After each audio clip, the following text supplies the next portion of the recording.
Hola, ¿cómo estás? Soy el profesor Dani Rojas del curso de Desarrollo Personal.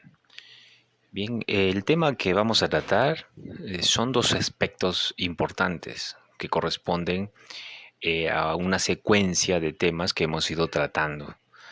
Esto parece un curso de derecho, ¿cierto? Sí, lo vas a ver. Si es que alguien decide estudiar derecho, vas a tener que conocer estos temas, ¿no? ¿Qué es la curatela y el régimen de sucesión de bienes? Bien, la curatela tiene que ver con la palabra también tutela.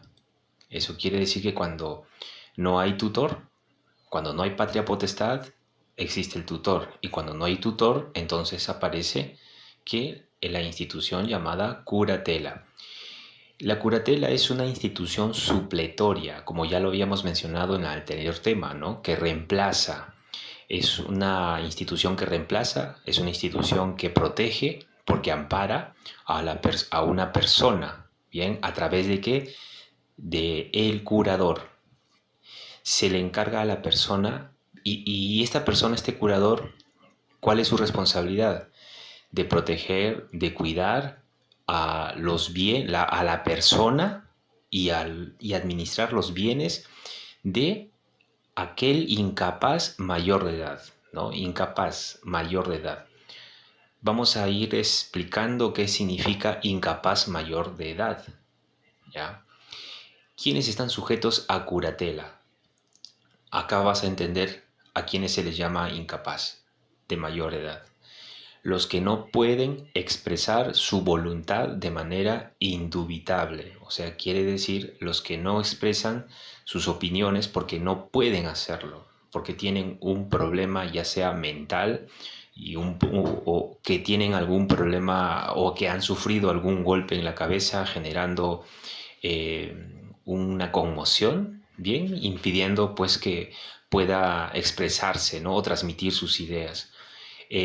Los que son privados de discernimiento, los que no pueden interpretar, los pródigos, ya vamos a explicar a quiénes se les llaman pródigos, a los ebrios habituales, bien, o sea, a los alcohólicos, ellos están sujetos a curatela, o sea, ellos van a tener un curador, bien, por la ley. Los toxicómanos, o sea, los drogadictos, por ejemplo, una persona que tiene síndrome de Down podrá expresar su voluntad indubitablemente, tendrá la capacidad de discernir, probablemente sí, pero no de la manera que le permita desarrollar habilidades para poder sobrevivir o para poder relacionarse completamente individual, o sea, autónomo. No puede ser autónomo, siempre va a tener que estar al lado de una persona mayor quien lo dirija, ¿no? Eh, cuando no hay curador legítimo, cuando no hay curador testamentario, ¿qué significa curador legítimo? O sea, quiere decir a la persona, a un familiar, a un amigo que el Estado ha encargado para que cuide a esta persona incapaz, ¿no? A esta persona que no puede valerse por sí misma, que está privado del raciocinio y la lógica como todos lo tienen. O simplemente sí lo puede tener, pero no se puede comunicar porque tiene una lesión cerebral que le impide caminar y hablar, ¿no? Y el curador testamentario es cuando este curador ha sido nombrado a través de un testamento, ¿no? A través de un testamento. Cuando no existen estos, el curador legítimo y el testamentario, entonces a falta de la curatela corresponde a la persona que designe el consejo de familia. Entonces, ¿quién va a decidir quién será el curador? Será el consejo de familia. ¿Cuál es la función de la curatela?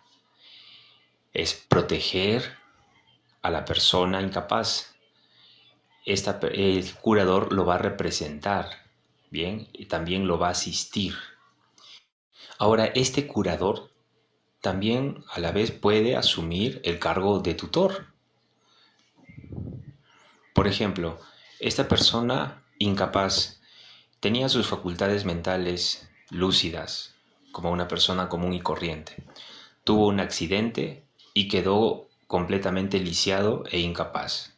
Bien, Entonces, si esta persona tuvo hijos, entonces el curador que va a tener responsabilidad de esta persona incapaz que tuvo hijos, los hijos de este incapaz pasarán a ser tutoreados por el curador. Así que el curador no solamente va a cuidar al incapaz, sino también va a fungir como tutor para cuidar a los hijos de la persona que tuvo esta lesión. Bien, o sea, el curador será tutor, ¿no? ¿A quién se le declara incapaz? Que por mala gestión, el que por esta causa ha perdido más de la mitad de sus bienes, teniendo cónyuge o herederos forzosos. Por ejemplo, un alcohólico. ¿A quién más se le declara incapaz? Bueno, en este caso, ¿a quién se le declara pródigo? El que teniendo cónyuge o herederos forzosos dilapida o gasta todos los bienes que exceden a su porción disponible. O sea, quiere decir, gasta los bienes que no le corresponde. Gastó en exceso los bienes de otros. Bien, puede ser, por ejemplo, un toxicómano o un drogadicto, bien, que hasta puede vender su casa para obtener dinero. O, por ejemplo, un ludópata, ¿no? Que no tiene facultades, que ya no puede frenar el deseo o el impulso de querer jugar y vende su casa para seguir jugando, ¿no? Entonces afecta a los demás. ¿Por qué? A sus hijos, a sus herederos. ¿Por qué? Porque los herederos van a heredar la casa, pero ya no la va a tener. ¿Por qué? Porque vendió la parte que le correspondía a sus hijos, ¿no? Será previsto de un curador a quienes se le dará, a quienes se le asignará un curador, quien por causa de su ebriedad habitual toxicómana, drogas o alucinógenas, se exponga o exponga a su familia a caer en la miseria. Ojo, en la miseria, no a sufrir una crisis económica por esta persona que vendió o que gastó, sino cuando ya llegas al exceso de caer en la miseria, entonces este hombre está mal, no puede decidir por sí mismo, entonces hay que darle un curador. Y necesite asistencia permanente o o amenace a la seguridad ajena. Asistencia permanente que tenga que estar bajo el cuidado de un psicólogo o que sea tan impulsivo que puede hacer daño a las personas que están en la calle o a su propia familia. Ahora vayamos al término sucesión. Sucesión, ¿qué significa? ¿No? Cuando vas a entregar algo a alguien, sucedes lo que tú tienes a otra persona.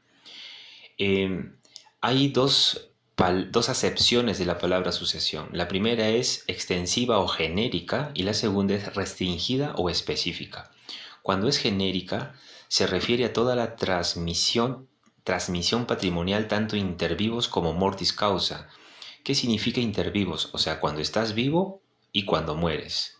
¿Ya? ¿Qué es restringida o específica? Cuando está referida a la transmisión por causa de muerte. Entonces, en la extensiva o genérica, puedes dar la herencia cuando estás vivo o después de muerto. O sea, está escrito en un testamento, ¿no?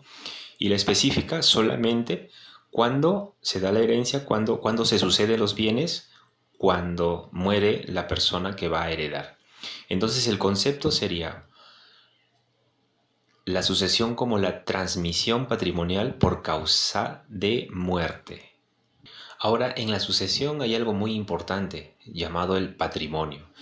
¿Qué es el patrimonio? Es un conjunto formado por bienes y derechos y obligaciones, ¿bien? De naturaleza pecuniaria. ¿Qué significa pecuniaria? Significa propiedades, ¿bien? Pertenecientes a una persona y afectados a una finalidad.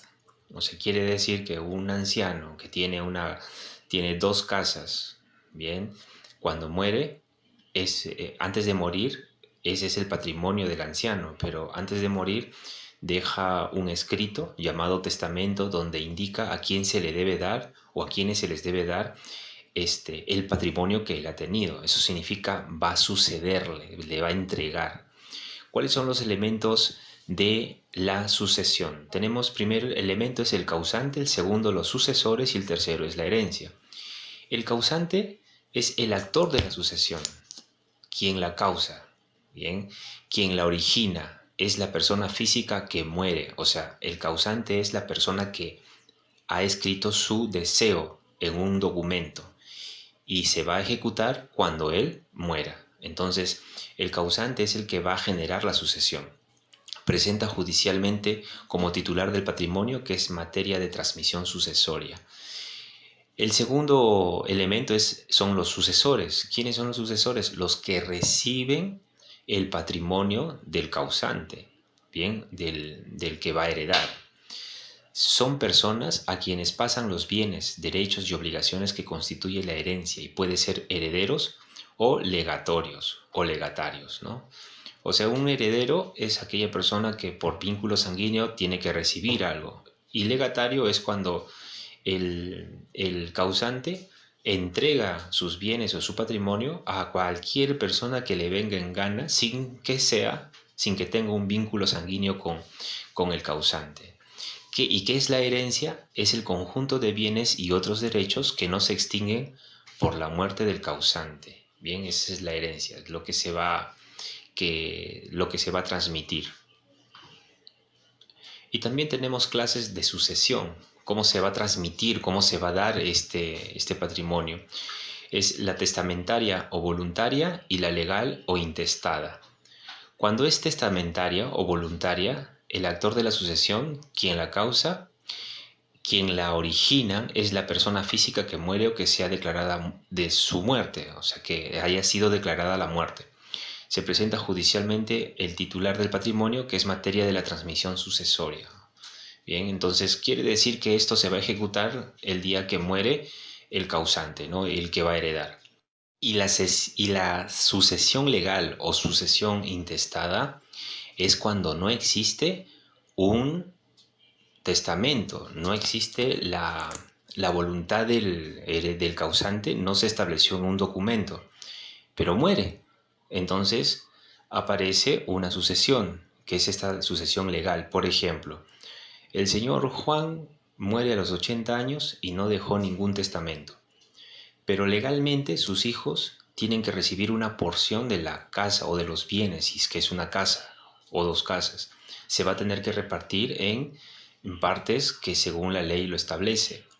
Entonces no dejó testamento, bien, pero la ley le concede a sus herederos una fracción o una parte de las propiedades de aquel que estuvo en vida.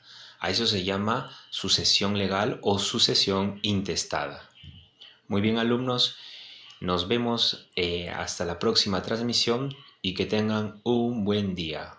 Chao, cuídense.